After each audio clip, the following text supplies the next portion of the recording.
Hello. Um, Welcome to my first official review on this YouTube channel. So if you've watched my YouTube before, you would know that like I do gaming videos and stuff. But if you haven't been on this YouTube yet, if this is your first video, then welcome to my YouTube. I'm John, and I'm a huge nerd when it comes to movies and TV shows and stuff. And honestly, I like every time I watch a new movie or a new film, I critique it and I come up with like these points that I love about it, things that I don't like, stuff like that. And I figured, you know what, like I may as well do a review on it. And I saw 28 years later, The Bone Temple last night in the theater, and I wanted to do a review on it because um I've been a fan of the 28 year or 28 franchise for a long time, like since the original, like since that original 28 Days Later. I absolutely love that film. I consider it a masterpiece, and yeah, I wanted to give a review, an honest review. The first portion of the video is going to be spoiler free. It's just gonna kind of be a couple things that I really enjoyed about the film and just things that are good. And um, so one of the first major point is within the first literally the first 5 minutes, uh, we're reintroduced to the Jimmies, and just we see how crazy they are. So the first film, when they're introduced at the end of the first film, we get kind of a little glimpse into who they are, but not really. Like, they're just kind of they're there. We don't see like their mental state. We don't see really anything about them like other than they jump in, save Spike, and that's it, right? A couple dialogue, like a little bit of dialogue is exchanged, but nothing. We don't really see who they are as people. And within the first 5 minutes of this film, you see exactly who they are. You see exactly how they live, and you see how crazy and erratic they truly are as a group of survivors, right? And this sequel um, did a very, very good job as well. And it shows Dr. Kelson's humanity and just how, even though he's been living on his own for 28 years and he's been kind of, by himself, just doing his own thing, like you see the humanity in his heart, and you see that like the world didn't break him, like it didn't change him. It didn't turn him into anything other than what he was before. Just, a compassionate doctor, which is exactly what he is. And I love his character in this film, and I love that we get to see more of his humanity and just who he really is. You know what I mean? Because the first film, like we get a glimpse into it as well, and like I loved him in the first film as well, but this film made me love him even more because it gives you so like a way deeper insight, of who he is. And another major thing that I really, really enjoy about this movie is just the atmosphere, because the first film kind of set the tone and it introduced us to this new world, and just this, it kind of introduced us to, because the world's completely different than it was in the first film, you know, and this new world is just, it's deserted. It's, you see the overgrown like brush and stuff, and I love like I love the atmosphere, and I love the tone of the film because it's dark, it's gritty, and it feels exactly like the first one, in my opinion. Like this film especially, like the first film felt like the original as well, but not nearly to the extent that this one does. Like this one really followed that same, it really followed like the same formula as the original did. And like I'm pretty, when I watch horror films, I pick up on little things, right? And like with this film, there is a couple negatives I do have. Like one of the negatives I have is sometimes the camera shakes very, like in my opinion, it shakes a little too annoyingly, and that's the only kind of thing I have about the film that I didn't enjoy. But it didn't make or break the film for me. Like it wasn't something that happened so frequently that it ruined the film. Like it's there, but it's bearable. Everything else about the film was absolutely great. Like I said, the tone and atmosphere was kind of introduced in the first one because it's still the first one introduced that kind of dark and gritty feel, and this one just expands on it in a perfect way. And yeah, so like it's the film also really the thing I love about it is it explains the leader of the Jimmies and why he is the way he is. So uh, at the beginning of the first film, we see him as a little boy, and he's, you know, we see him running from the infected, and he enters the church, and then he hides there. And in this film, we see why his mental state is the way it is, and we see why he's like, how do I say it? Not like I guess we see just how the world shaped him, and we see why he is the way he is because of, you know, I don't want to give away too much at this point because this is spoiler free. So, but yeah. And one of the major things that I love about this film in particular, so in the original 28 years later, we see the infected, but the film primarily focused on the alphas, right? So I think the main focus of the first film was like introducing Spike and Jamie, introducing Dr. Kelson, and then the alphas. So we see a little bit of the infected, but not a whole lot. So the infected like the infected were there, but they didn't really pose as a threat. You know what I mean? Like it didn't feel like the first one. It didn't the infected didn't feel like they were threatening in any way because they were just like we saw a short glimpse of them, but and then at the very end of the first film, that's kind of when we see more of the infected. That's when the Jimmies are introduced. Whereas this film, it kind of made the infected terrifying again because uh, they feel exactly the way they were written in the original film. You know, they're fast, they're scary, and this film really like it really showed us that the infected are still a force to be reckoned with. Like they're not just kind of it's not like The Walking Dead where they're just there. You know, they're not just a side like a side piece in the film. Like they're not just in The Walking Dead. The zombies got to a point where they were just irrelevant. They were there, but they weren't like they weren't the main like issue or the main problem. It was always something deeper than that. Like we have a new enemy to deal with. Whereas this film, like the infected are still a force to be reckoned with, and they're still like the main enemy. You know, and yeah. So one of the things I'm gonna get into that I want to talk about myself before I give my kind of overall rating without giving anything away is so the final 30 minutes of the film are like you feel every emotion. Like, it's heart pounding and edge of your seat. And it's very odd. The final 30 minutes of the film are very odd and very different, but it's very unique. It's a very unique experience, and it's something that it just it's so different. I've never seen something like that in this type of film, but it was so amazingly done, and just like the final 30 minutes were like some of the best cinematography and storytelling I've ever seen. Like just oh, it was perfect in my opinion. And so before I give my overall rating, oh look, somebody wants to be in the review. So before I give my overall rating, I just want to say that this film has like for the long-term fans, so for those of you that watched 28 Days Later and you loved it and you've been a fan of this franchise ever since, I can say that this film has the greatest ending of all time. In my opinion, that's just my opinion, of course, but the ending gave me goosebumps.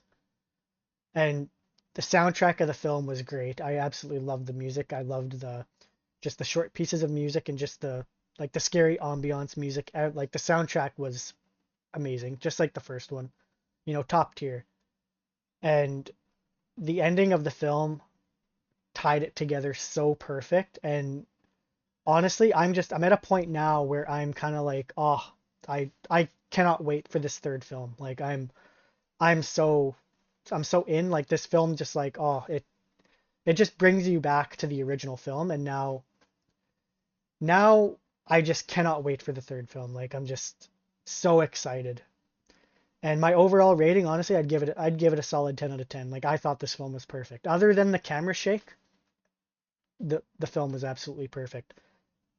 Soundtrack, like I said, soundtrack top tier, atmosphere was top tier. The tone was so dark and just so gritty. I loved it. And I would give this film easy 10 out of 10. Like and the film's written by Alex Garland, and the script was amazing. Loved it. And Nia DaCosta, this is my first film that I've ever seen by her, like directed by her, and I can say that like she did great. Like she did an amazing job with this film. So yeah, that's my review, my spoiler-free review of 28 Years Later. And now I'm going to talk about some of my favorite scenes. So if you have not seen the film yet, make sure you stop watching the video now, because from this point forward, it's going to be spoilers. So if you haven't seen it, turn off the video now. Okay, so right off the bat, I just want to talk about how, like, when we first meet the Jimmies, we find out that Spike has this initiation, right? So in order to join the Jimmies, he's got to fight another Jimmy to the death. And if he wins, he then becomes a Jimmy. So they have this barbaric initiation, which is just like, oh man. So right off the bat, we see how crazy they are, and just like honestly, it's so gory and so epic. It's just like like the first 5 minutes, I was just like, oh man, I'm so in. Like this is, you know, like the first 5 minutes is pretty. I liked it. And as the film goes on, we see the leader of the Jimmies and we see what his ultimate goal is. And he's a Satanist, right? So I personally believe he's schizophrenic because he hears these voices in his head telling him what to do. And he thinks it's Satan, his father, and that's why he's committing these acts. So he's basically just exploring this wasteland and finding survivors and essentially torturing them and killing them. And we see it throughout the film because he finds these survivors, and we see we see the leader of the Jimmies, just kind of like, I feel like he does most of the talking. So right away, like he's the leader, because not only is he like, when they're sitting around the table talking to these survivors, they're not all sitting there exchanging dialogue. So it's not all of them, all of the Jimmies just kind of like giving their points and just saying, yeah, like this is what I think. No, it's him. It's the leader. He's the one that's exchanging the dialogue. He's the one that's saying this is what's going to happen, and he's the one that's in charge. And like when we see the scene with the Jimmies torturing those survivors, like, oh man, that was just like, oh, hard to watch, right? Like they're just evil people. And the leader of the Jimmies is just like driven by this like evil need to just like torture people and uh offer them up to the Dark Lord, right? Because he thinks Satan is his dad. And it's just like that overall tone is just so dark and so like so different than the first film, right? But I love it. And another thing is Dr. Kelson and Samson, right? The whole scene because Dr. Kelson starts using this morphine concoction on Samson, and it lowers his aggression. So it kind of calms him down. He used it in the first one as well, but we didn't really see what it did to Samson. We just kind of see him like, you know. But in this film, we actually see Samson calm down, and he kind of sits with Dr. Kelson, and they develop this bond and this friendship. And as Dr. Kelson starts giving Samson these concoctions, we notice Samson starting to show more humanity. Like he starts to show like like express interest in the world around him. You know, he starts to like show these little moments of humanity, and his face starts to look different. He starts to look less and less like an infected monster and more like a human being. And as the film kind of delves into that, and as it like as we see this relationship build, you start to just love Dr. Kelson because it shows his humanity and it shows that the world didn't change him, the world didn't break him, you know. And when Samson says his first word, it's like it's mind blowing, like it's crazy. Like when you watch 28 days later, you watch 28 years later, you see this like, you know, well, I guess in 28 weeks as well, like you see this infection and just how it drives these people to just be like evil and just crazy, and you know, like it's like full of rage. And then when you see Samson start to like show this like human like expression almost, you know, like he starts to like touch things around him and just like starts expressing himself in this humane way. It's crazy and it's mind blowing. And when he says his first word, it's like, oh man, it's just mind blowing. And the film is so gory and so like so gory and brutal. It's just like it's amazing. I love gore. I love gory movies, and like the Jimmies, like they're so psycho. I love it. They were such a crazy antagonist in the film. It was just like it was great. And so Dr. Kelson's show that he puts on for the Jimmies, it's so weird and so odd, but it's amazing. And it's like the showmanship that he just like displayed, he made it so believable that he was Saint Nick, that he was Satan.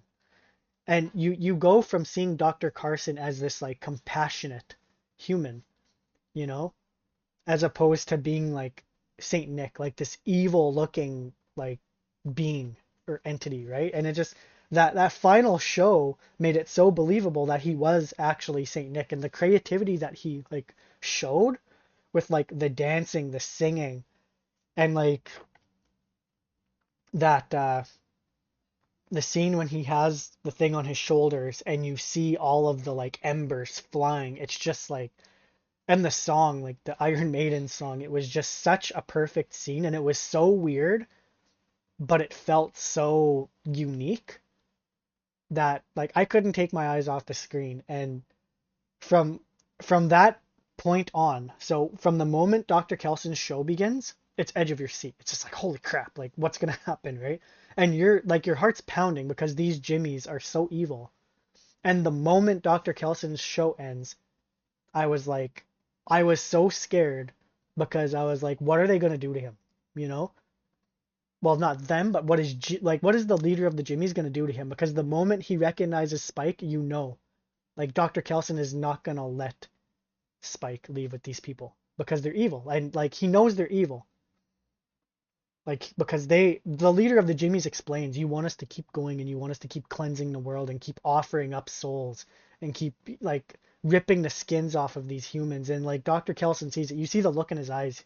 He's like, these are evil people. And one of the things I love is the moment he recognizes Spike, he's like, I have one more commandment.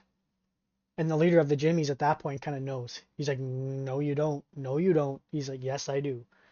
And he says, he takes a spin on the Bible and just like spins it in this way that's just like great and so well done, because he knows the leader of the Jimmies is pure evil, and he says, the last commandment I give you is, as the Son of God sacrificed himself to ascend, the leader of the Jimmies, you need to do the same thing.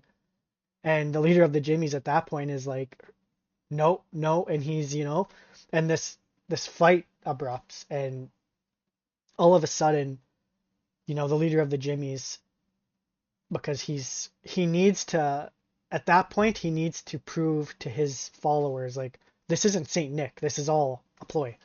So he says, if this was really Saint Nick, could I do this? And he stabs him. And at that point, I was so pissed off because I love Dr. Kelson, and it's just heart pounding, you know, and then that whole ending scene is heart pounding because you don't know what's going to happen. And all of a sudden, you know, they Spike gets saved obviously by uh Kelly, I think her name is. I think that's what she said her name was. I can't remember her name now. Um, but one of the followers of Jimmy, you know, she saves Spike and essentially they crucify the leader of the Jimmies, and it's such a like violent scene, but it's so amazing. And in between that scene, we also see Samson because Dr. Kelson comes up with this theory of how he thinks he can treat the infected, so he gives it to Samson. And when we see Samson, when we see the humanity fully come back to him, it's like insane. Like, oh man, and then the infected notice. So the other infected notice that Samson is no longer, you know, an alpha. He's human. He's there. His humanity came back. So they all start attacking him, and that scene is just like, oh man, like I was on the edge of my seat the entire time. Like that was just one of the craziest things I've ever seen, and I did not expect it at all. So like in between that and the show that Dr. Kelson puts on, you think like, oh man, this is the climax of the film. This is like this is the ending, and like this is it, right? But it's not. So for those of you that have been a fan of the first film as much as I have, I love that first film. Like it's a masterpiece in my opinion. And the moment we see the landscape, you know right away what's coming for the very end of the film. You see the landscape and you see the original house at the end of 28 Days Later. Then we see Frank's car and it's old and battered and you know exactly what's coming. And for me, I was so freaking, I got chills. Like the moment I saw that house, I got chills in the theater and I'm like, this is like, no way. I knew he was introduced in this film, but like, I almost couldn't believe it. And when we see Jim, it just brings you back to that original film and it's just like holy crap, like it's so amazing to see him. And he's essentially quizzing his daughter, well, him and Selena's daughter from the first film, quizzing his daughter on World War II. And it's just like it's such a cute moment because it just shows that he's been surviving there since the beginning. Like, you know, he's been surviving there, him and his daughter, and they don't show Selena or Hannah, but I hope they're obviously going to mention them in the third film and either tell us what happened to them or maybe they're even still alive. But it's that ending scene was just so impactful and so powerful, and it just like because all of a sudden his daughter's like, "Did you hear that?" And they exit the house and Jim grabs his rifle and loads it up and they walk and you see the landscape and all of a sudden you see Spike and that girl, Kelly, I think her name is. I'm pretty sure that's what her name was. We see Spike and her running from the infected, and there's lots of them.